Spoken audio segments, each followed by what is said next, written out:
Hi friends, കഴിഞ്ഞ ക്ലാസ്സിൽ നമ്മൾ ഡിസ്കസ് ചെയ്തത് ഓൺ പേജ് SEOനെ പറ്റിയിട്ടാണ്. സോ നമ്മൾ ഈ ക്ലാസ്സിൽ അതിൻ്റെ അപ്ലിക്കേഷൻസ് ആണ് പഠിക്കാൻ പോകുന്നത്.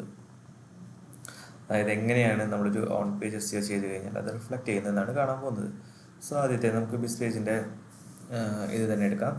ഫസ്റ്റ് ഒന്ന് നോക്കിയേ, best digital marketing course in Thrissur, Bizpage research and training centre, Bizpage digital marketing research and course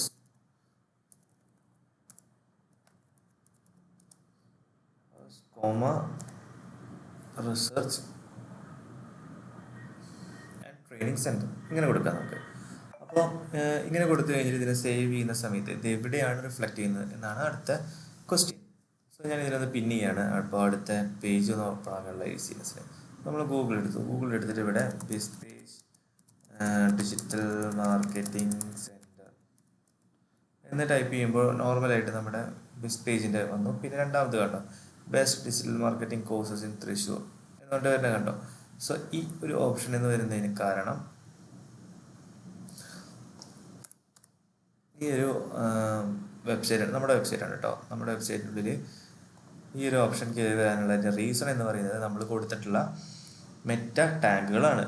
ഈ മെറ്റ ടാഗിൽ എന്താണ് കൊടുത്തിട്ടുള്ള വെച്ചാൽ, അതായത് മെറ്റ ടൈറ്റിൽ എന്താണ് കൊടുത്തിട്ടുള്ള വെച്ചാൽ അതാണ് ഇവിടെ റിഫ്ലക്ട് ചെയ്തുകൊണ്ടിരിക്കുന്നത്. പിന്നെ അതിനിടയിൽ join Bizpage Thrissur number 1 research എന്ന് പറഞ്ഞ് കാണുന്നില്ലേ, അതാണ് ഇവിടെ കിടക്കുന്നത്. Join Bizpage Thrissur number 1 digital marketing centre, learn SEO and Google ads whatever it is from ബിസ്പേജ്.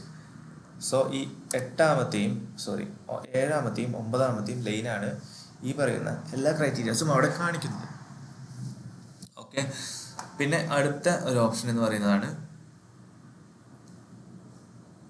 Save icons. ഈ 33, 34 എന്ന് പറയുന്ന ഈ രണ്ട് ലൈനാണ് ഈ ബിസ്പേജ് എന്ന് പറയുന്ന കമ്പനിയുടെ ഈ ലോഗോ, ഈ B എന്ന് പറയുന്ന ലോഗോ ഉണ്ടല്ലോ, അത് വരാനുള്ള റീസൺ ആയിട്ട് കണക്കാക്കുന്നത്.